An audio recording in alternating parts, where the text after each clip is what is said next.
หลายคนคงเคยได้ยินคำว่ามิติที่สามแล้วมิติที่สามนี้คืออะไรมิติที่สามคือโลกมนุษย์คือโลกแห่งบทเรียนก่อนจะมีการตื่นรู้หรือการเลื่อนระดับพลังงานของจิตวิญญาณมีใครสงสัยบ้างไหมคะว่าทำไมโลกมนุษย์จึงเต็มไปด้วยทั้งความรักความสุขความสูญเสียการแข่งขัน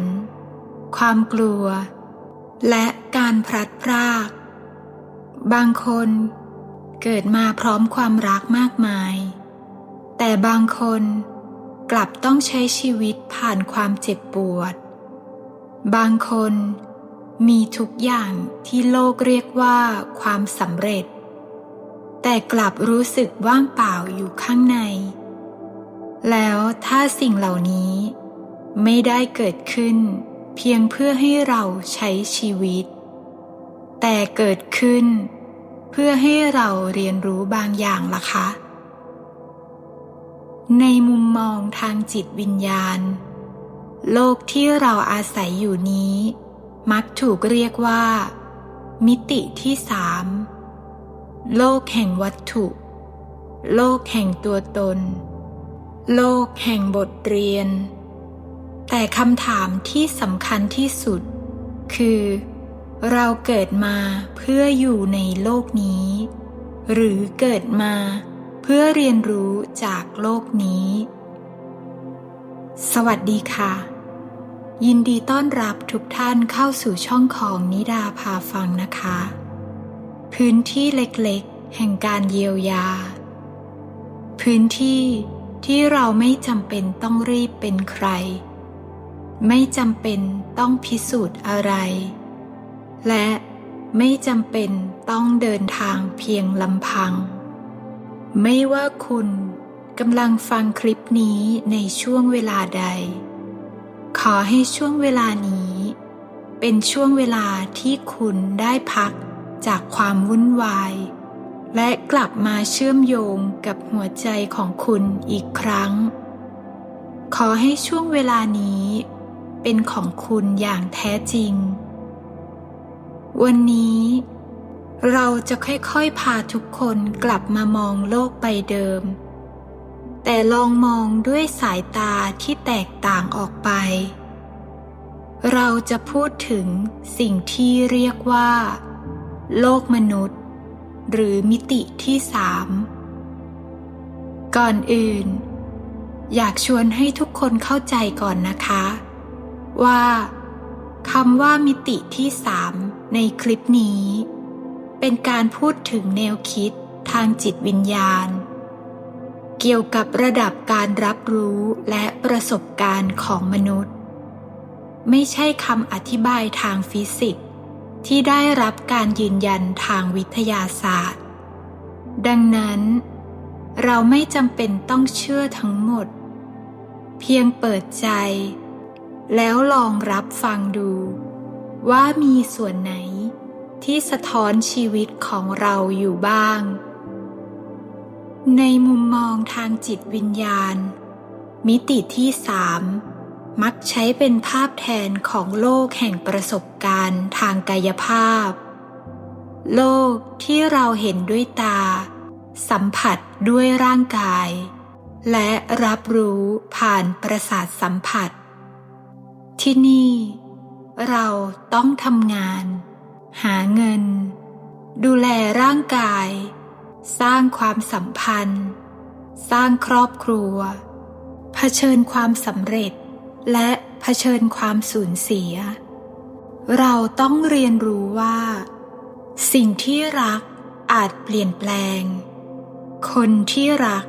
อาจจากไปสิ่งที่เคยมีอาจหายไปและสิ่งที่เราอยากควบคุมบางครั้งก็ไม่สามารถควบคุมได้นี่คือโลกของความไม่เที่ยงและบางที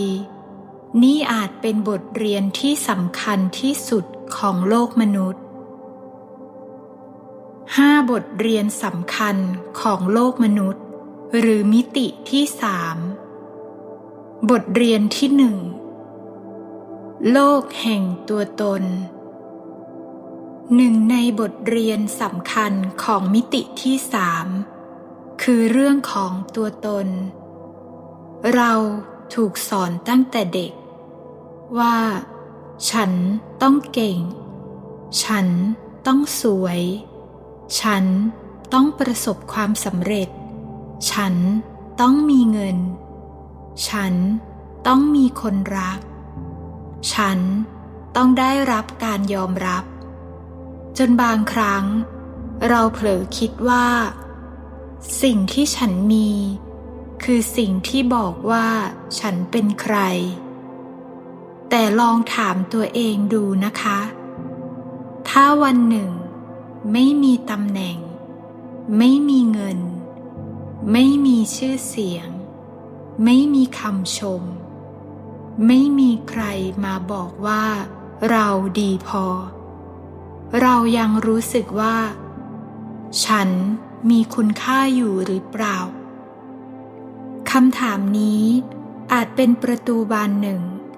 ที่พาเราเริ่มมองเข้าไปข้างในเพราะคุณค่าของเราอาจไม่เคยขึ้นอยู่กับสิ่งภายนอกเลยบทเรียนที่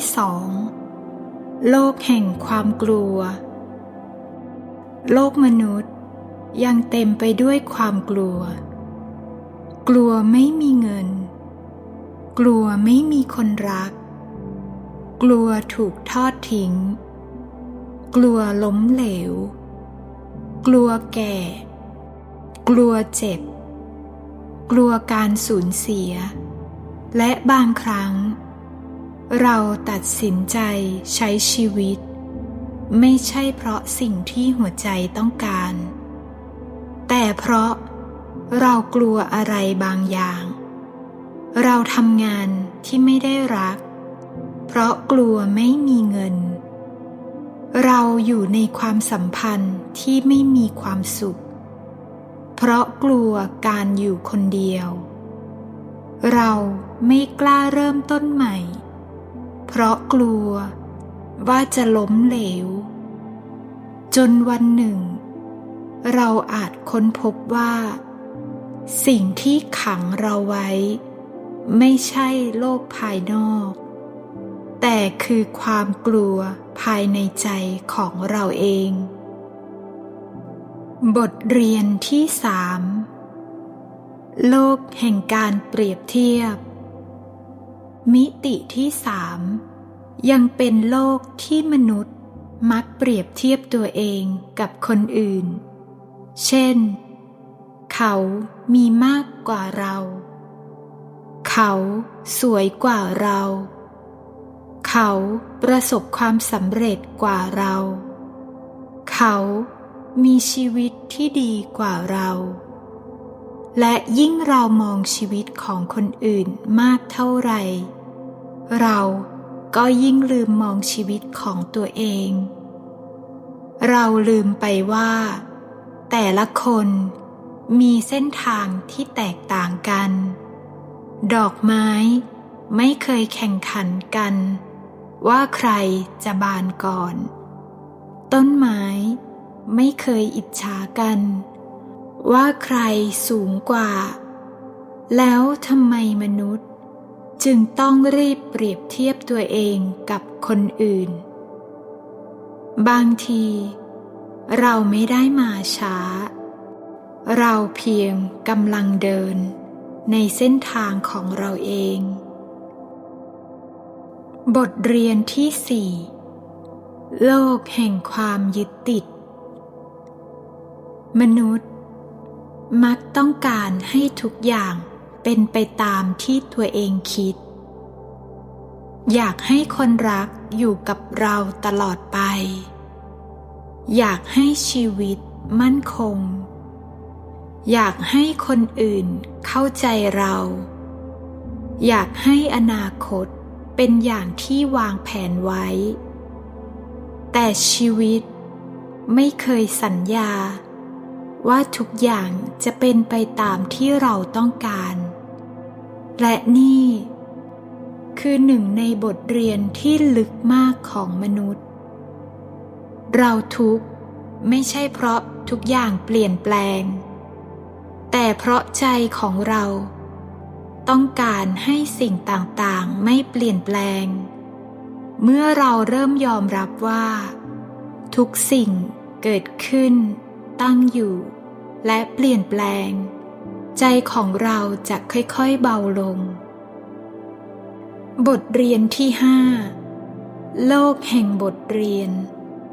และนี่คือสิ่งที่อยากให้ทุกคนรับรู้ไว้นะคะว่ามิติที่ 3ไม่จำเป็นต้องเป็นโลกที่เลวร้ายความเจ็บปวดไม่ได้แปลว่าเราล้มเหลวการสูญเสียไม่ได้แปลว่าชีวิตลงโทษเราความผิดหวังไม่ได้แปลว่าเราเดินทางผิดเสมอไปบางครั้งสิ่งที่ทำให้เราเจ็บกลับทำให้เราเห็นคุณค่าของความรักสิ่งที่ทำให้เราสูญเสียกลับทำให้เราเรียนรู้การปล่อยวางสิ่งที่ทำให้เราถูกปฏิเสธกลับทำให้เราเรียนรู้ที่จะยอมรับตัวเองและสิ่งที่ทำให้เรารู้สึกหลงทางอาจกำลังพาเรากลับมาพบตัวเราเองและนี่คือประโยคเปิดรับพลังงานบวกลองพูดกับตัวเองช้าๆนะคะฉันยอมรับบทเรียนของชีวิตโดยไม่จำเป็นต้องเกลียดสิ่งที่เกิดขึ้นกับฉันไม่จำเป็นต้องเอาชนะโลกฉันเพียงต้องเรียนรู้จากตัวเองฉันปล่อยความกลัวและเปิดพื้นที่ให้ความรักเติบโตในใจและสุดท้ายฉันไม่ได้เกิดมาเพื่อหนีจากโลกฉันเกิดมาเพื่อเรียนรู้จากโลกและกลับมาจดจำว่าแท้จริงแล้วฉันคือใครโดยสรุปโลกมนุษย์มิติที่ 3ในมุมมองทางจิตวิญญาณอาจไม่ใช่สถานที่ที่เราต้องหลบหนีแต่มันอาจเป็นห้องเรียนที่สอนเราเรื่องความรักผ่านการสูญเสียสอนเราเรื่องการปล่อยวางผ่านสิ่งที่เราควบคุมไม่ได้สอนเราเรื่องคุณค่าของตัวเองผ่านวันที่ไม่มีใครมองเห็นเราและสอนให้เราเข้าใจว่าความสุขที่แท้จริงอาจไม่ได้เกิดจากการทำให้โลกภายนอกเป็นอย่างใจแต่อาจเกิดจากการที่ใจของเราไม่ต้องต่อสู้กับโลกตลอดเวลาอีกต่อไปถ้าวันนี้คุณกำลังอยู่ในช่วงที่ชีวิตสับสนอย่าเพิ่งคิดว่าคุณกำลังหลงทางนะคะบางทีคุณอาจกำลังเรียนรู้บทเรียนบทสำคัญที่สุดของชีวิตอยู่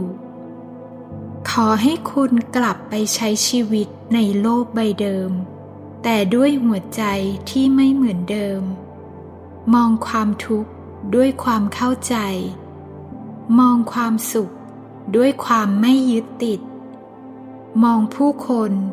ด้วยความเมตตาและมองตัวเองด้วยความรักเพราะบางทีการเปลี่ยนแปลงที่ยิ่งใหญ่ที่สุด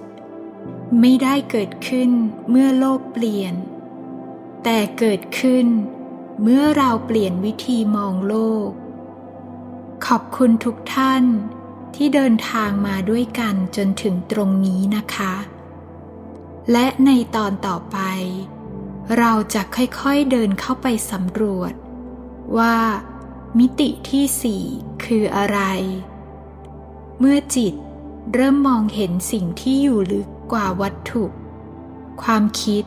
และตัวตน แล้วเราจะรู้ได้อย่างไรว่าภายในของเรากำลังเปลี่ยนแปลง พบกันในตอนต่อไปนะคะ ขอให้ช่วงเวลานี้ ขอให้หัวใจของคุณเบาลงกว่าเดิม และขอให้คุณรับรู้ไว้เสมอว่าคุณไม่จำเป็นต้องรีบตื่น เพียงคุณต้องค่อยๆตื่นในจังหวะของตัวเอง